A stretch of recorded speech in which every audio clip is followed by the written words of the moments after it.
जय श्री कृष्ण मित्रों, मैं दिनेश भारद्वाज। स्वागत है आपका हमारे YouTube चैनल पर, जिसका नाम है मोटिवेशनल स्पार्क।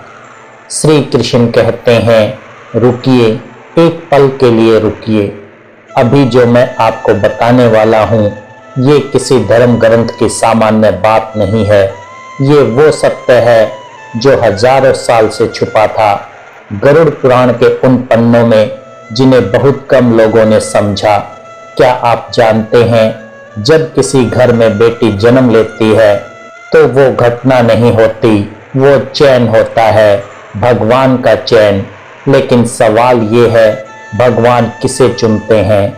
किस पिता को, किस माँ को और किस आंगन को? और सबसे बड़ा सवाल, क्या आपका घर उस चैन के योग्य है?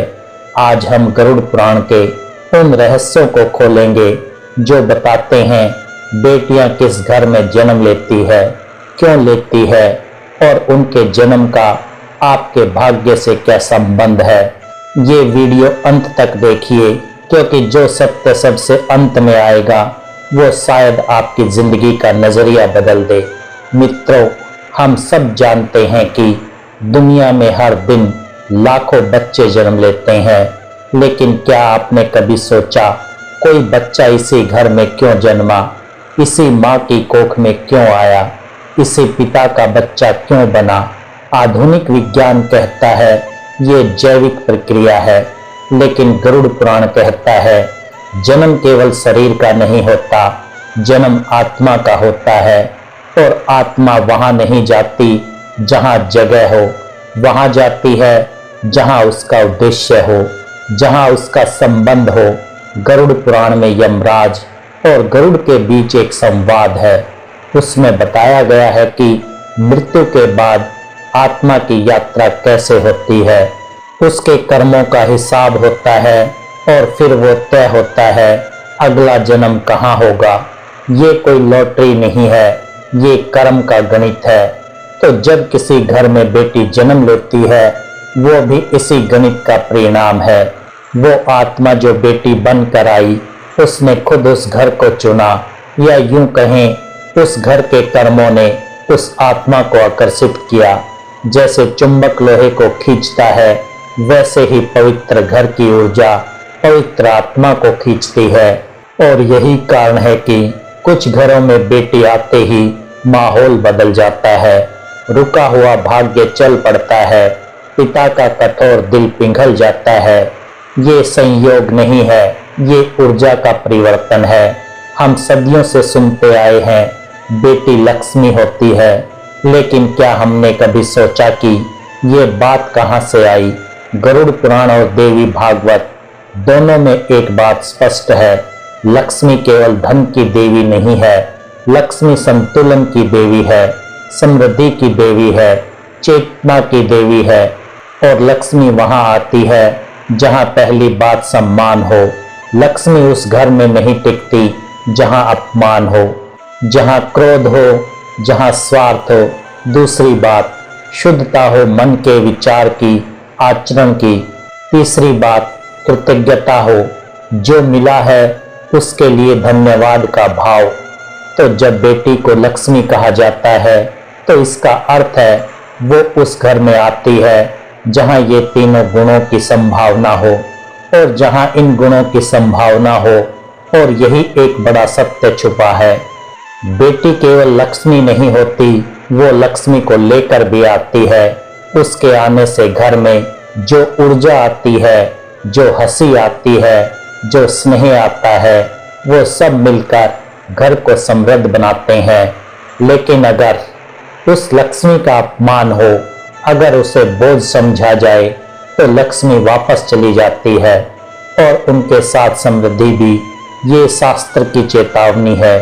अब सबसे महत्वपूर्ण भाग, गरुड़ पुराण के कर्म सिद्धांत के अनुसार भगवान उस घर को बेटी के जन्म के लिए चुनते हैं जिसमें ये 5 विशेष गुण होते हैं। ध्यान से सुनिए और खुद से पूछते जाइए, क्या ये गुण मेरे घर में है? जिस घर में माँ को केवल जिम्मेदारी नहीं, आदर दिया जाता है, जहाँ बहन की आवाज दबाई नहीं जाती, जहां पत्नी को साथी समझा जाता है, सेविका नहीं। ऐसे घर की ऊर्जा कोमल और संतुलित होती है और कोमल आत्माएं वहीं आकर्षित होती हैं। गरुड़ पुराण में एक बात बहुत स्पष्ट है, जहां नारी की पूजा होती है वहां देवता निवास करते हैं। ये केवल मनुस्मृति की बात नहीं, ये ऊर्जा का नियम है। जहां स्त्री का अपमान होता है वहां पुण्य क्षीण होने लगता है और जहां स्त्री का आदर होता है वहां देवताओं का वास होता है। इसलिए बेटी का आगमन उस सम्मान की पुष्टि भी होती है। आपने कभी किसी परिवार को देखा होगा जो दूसरों की मदद करता है, भूखे को भोजन देता है, पशु पक्षियों तक का ध्यान रखता है। ऐसे घरों में केवल मनुष्य नहीं, संस्कार बसते हैं। बेटी संवेदनशीलता की प्रतीक मानी जाती है। वो उस आंगन में आती है जहां संवेदना पहले से मौजूद हो ताकि वो और बढ़ सके। सोचिए, करुणा को करुणा ही बुलाती है। जहां पहले से प्रेम हो वहां और प्रेम आता है और बेटी तो प्रेम का अवतार ही होती है। गरुड़ पुराण में पितरों का विशेष महत्व बताया गया है। ये पुराण मुख्यतः मृत्यु के बाद की यात्रा के बारे में है। इसमें बताया गया है कि पितरों की संतुष्टि से कुल की ऊर्जा स्थिर रहती है। जिन घरों में श्राद्ध होता है, तर्पण होता है, कम से कम पूर्वजों की स्मृति और सम्मान होता है, वहां कुल की ऊर्जा स्थिर रहती है और इसलिए बेटी को कुल की ज्योति कहा जाता है, क्योंकि वो परिवार के अधूरे संस्कारों को पूर्ण करने आती है। वो केवल वर्तमान की नहीं, अतीत और भविष्य की कड़ी भी होती है। ये बात कह रही है, आपके पूर्वजों ने जो कर्म किए उनका फल आपके घर में आने वाली आत्मा के रूप में मिल सकता है और अगर वे कर्म पवित्र थे तो वो आत्मा भी विशेष होगी। चौथा गुण, लोभ से अधिक प्रेम। यदि किसी घर में हर निर्णय धन के आधार पर होता है, हर रिश्ते में पहले संपत्ति की चर्चा होती है, हर काम में स्वार्थ दिखता है, तो उस घर की ऊर्जा भारी हो जाती है। लेकिन जहां प्रेम हो, जहां त्याग हो, जहां संतुलन हो, वहां बेटी का जन्म उस प्रेम को और गहरा करने आता है। आपने देखा होगा, कुछ परिवारों में बेटी के जन्म के बाद पिता बदल जाते हैं। जो पिता पहले बहुत कठोर थे, बेटी के सामने पिघल जाते हैं। क्यों? क्योंकि बेटी उनके भीतर छुपे उस प्रेम को जगा देती है जो वर्षों से सो रहा था। पांचवा गुण, बेटी को बोझ नहीं, भाग्य समझना। ये सबसे महत्वपूर्ण गुण है। गरुड़ पुराण और आत्मा के जन्म के रहस्यों में ये बताया गया है कि आत्मा गर्भ में आने से पहले ही माता पिता के विचारों को महसूस करती है। यदि मन में डर हो, निराशा हो या अस्वीकार की भावना हो तो वो आत्मा ठहरती नहीं। लेकिन जहाँ स्वागत की भावना हो, जहाँ खुशी हो, जहाँ जो भी आए हम उसे प्यार देने का भाव हो, वहाँ वो आत्मा आती है और रुकती है। तो सोचिए, अगर आपके मन में बेटी के प्रति कोई भेदभाव है, कोई निराशा है, तो आप उस आत्मा को दूर कर रहे हैं जो शायद आपका भाग्य बदलने आ रही थी। अब एक बड़ा सवाल जो आपके मन में जरूर होगा, अगर बेटी केवल उन्हीं घरों में आती है जहां ये गुण हो, तो फिर ऐसे घरों में भी बेटियां क्यों जन्म लेती हैं जहां उनके साथ अच्छा व्यवहार नहीं होता? ये प्रश्न बहुत महत्वपूर्ण है और इसका उत्तर गरुड़ पुराण में मिलता है। कभी कभी बेटी उस घर में जन्म लेती है जहां वो परिवर्तन बनकर आती है। गरुड़ पुराण के कर्म सिद्धांत के अनुसार कुछ आत्माएं सुधार के लिए जन्म लेती हैं। वे इसलिए नहीं आती कि घर पहले से अच्छा है, वो इसलिए आती है कि घर को अच्छा बनाना है। जैसे एक दीपक का अंधेरे में जाना, दीपक इसलिए नहीं आता कि वहां पहले से रोशनी है, वो इसलिए आता है ताकि रोशनी हो सके। और इसलिए कुछ बेटियां ऐसे परिवारों में जन्म लेती है जो बहुत कठोर है, बहुत पुरानी सोच वाले हैं बहुत रूढ़िवादी हैं और वे बेटियां अपने व्यवहार से, अपने प्रेम से, अपनी जिद से उस घर की सोच बदल देती है। पिता का हृदय पिघलता है, दादा दादी का दृष्टिकोण बदलता है और धीरे धीरे पूरे घर की ऊर्जा रूपांतरित हो जाती है। तो क्या ये कहना सही होगा कि ऐसी बेटियां कमजोर परिस्थितियों में आई थी? नहीं, वे सबसे शक्तिशाली आत्माएं होती हैं, क्योंकि उन्होंने सबसे कठिन काम चुना, बदलना उन्हें जो बदलना नहीं चाहते थे। अब वो रहस्य जिसका इंतजार आप शुरू से कर रहे थे, क्या सच में बेटी माता पिता का भाग्य बदल सकती है? गरुड़ पुराण के कर्म सिद्धांत के अनुसार कोई भी आत्मा बिना कारण किसी परिवार में जन्म नहीं लेती। हर जन्म एक ऋण है, एक संबंध है, एक अधूरी यात्रा का परिणाम है। बेटी का जन्म कई बार उस ऋण को चुकाने का माध्यम बनता है जिसे हम समझ ही नहीं पाते। कभी वो पिता के किसी अधूरे पुण्य का फल होती है। उस पिता के शायद किसी पिछले जन्म में किसी की मदद की थी, किसी कन्या का संरक्षण किया था और उसी का फल इस जन्म में उसकी अपनी बेटी के रूप में लौटा। कभी वो माँ की किसी पूर्व जन्म की तपस्या का उत्तर होती है और कभी वो स्वयं उस परिवार की परीक्षा बनकर आती है। अब सुनिए सबसे गहरी बात। गरुड़ पुराण में ये भी बताया गया है कि जब कोई शुभ आत्मा जन्म लेती है तो वो अपने साथ अपने संचित पुण्यों की तरंग भी लाती है। वो तरंग केवल उसके जीवन को नहीं, पूरे परिवार की दिशा को प्रभावित कर सकती है। इसलिए आपने देखा होगा कुछ घरों में बेटी के जन्म के बाद रुका हुआ काम चल पड़ता है, आर्थिक स्थिति सुधरने लगती है, घर में आर्थिक शांति महसूस होती है। लोग इसे संयोग कहते हैं, शास्त्री से ऊर्जा का परिवर्तन मानते हैं। और यहाँ एक और सत्य है, हर परिवर्तन तुरंत दिखाई नहीं देता। कभी कभी बेटी का जन्म परिवार के भीतर छिपी कठोरता को उजागर कर देता है। जो सोच वर्षों से भीतर दबाई गई थी वो सामने आ जाती है। ये नकारात्मकता नहीं होता, ये शुद्धिकरण होता है। जैसे जब घाव को साफ किया जाता है तो दर्द होता है, लेकिन वो दर्द ठीक होने की प्रक्रिया है। बेटी का कोमल स्पर्श भी कभी कभी ऐसा ही होता है। गरुड़ पुराण में आत्मा की यात्रा का जो वर्णन है वो अद्भुत है।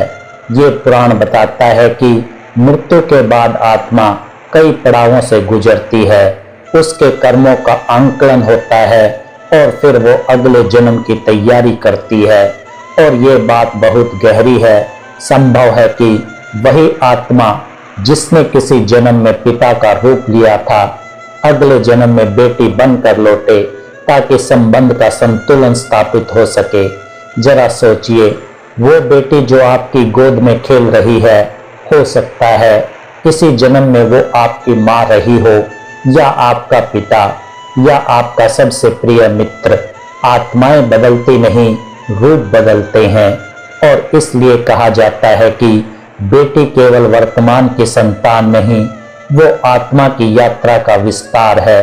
अब एक प्रश्न जो आपको झकझोर देगा, यदि बेटी का जन्म कर्मों से जुड़ा है, यदि वो अपने साथ पुण्य और उद्देश्य लेकर आती है, तो क्या उसे कम समझना स्वयं अपने भाग्य को कम समझना नहीं है? जब आप बेटी को अस्वीकार करते हैं तो आप उस पुण्य को अस्वीकार करते हैं जो उसके साथ आया था। उस ऊर्जा को अस्वीकार करते हैं जो आपके घर को बदल सकती थी।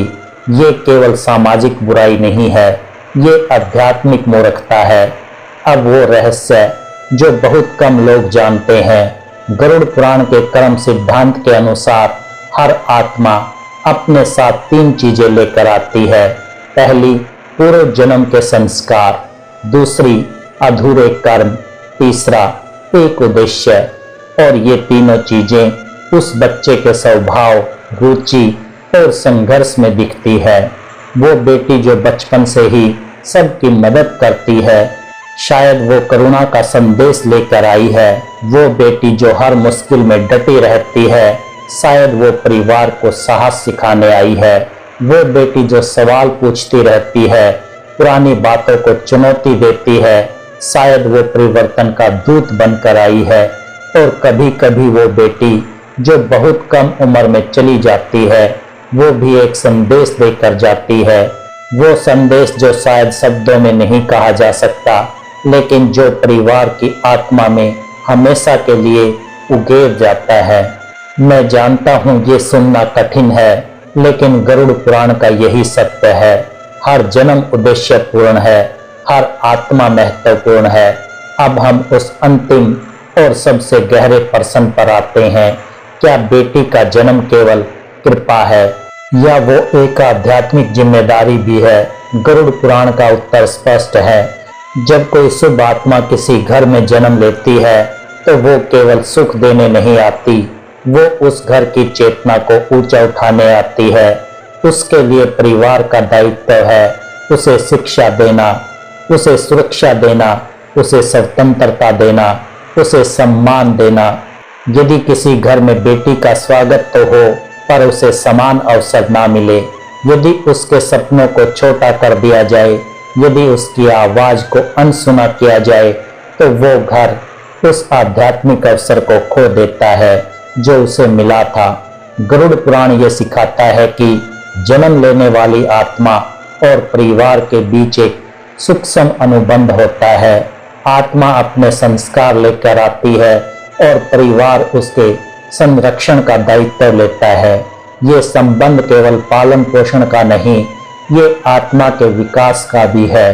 और जब ये दायित्व पूरा होता है, तो केवल एक बेटी नहीं बढ़ती, पूरे परिवार की चेतना बढ़ती है। मित्रों, आज हमने एक लंबी यात्रा की। हमने जाना कि बेटी का जन्म केवल एक पारिवारिक घटना नहीं, वो आत्मा की यात्रा का एक अध्याय है। हमने जाना कि वो केवल संतान नहीं, वो संस्कार है। वो केवल रिश्ता नहीं, वो ऊर्जा है। गरुड़ पुराण के कर्म सिद्धांत हमें यही समझाते हैं, कोई भी जन्म संयोग नहीं होता। हर आत्मा अपने पूर्व कर्मों और उद्देश्य के अनुसार घर चुनती है। और जब बेटी जन्म लेती है, तो वो अपने साथ एक अवसर लेकर आती है, प्रेम बढ़ाने का, सोच बदलने का और परिवार को भीतर से मजबूत करने का। बेटी का सम्मान करना केवल शब्दों से नहीं होता, उसे शिक्षा देना, उसे निर्णय लेने का साहस देना, उसे समान अधिकार देना, उसके सपनों को अपना सपना समझना, यही सच्चा आदर है। और जहाँ ये आदर होता है, वहाँ केवल एक बेटी नहीं बढ़ती, पूरे परिवार की किस्मत बढ़ती है। यदि आपके घर में बेटी है, तो समझिए भगवान ने आपको चुना है। यदि नहीं है, तो हर बेटे को वो सम्मान दीजिए जो उसे मिलना चाहिए, क्योंकि जहाँ नारी का आदर होता है, वहीं जीवन में संतुलन और शांति स्थिर होती है। बेटी भगवान का उपहार है और उस उपहार की रक्षा और सम्मान हमारी जिम्मेदारी। अगर इस कथा ने आपके दिल को छुआ हो, तो एक काम कीजिए, ये वीडियो उस इंसान को भेजिए जिसे ये सुनना जरूरी है। चैनल को सब्सक्राइब कीजिए और नीचे कमेंट में लिखिए, बेटी मेरा वरदान है। मिलते हैं अगले रहस्य में। जय श्री कृष्ण।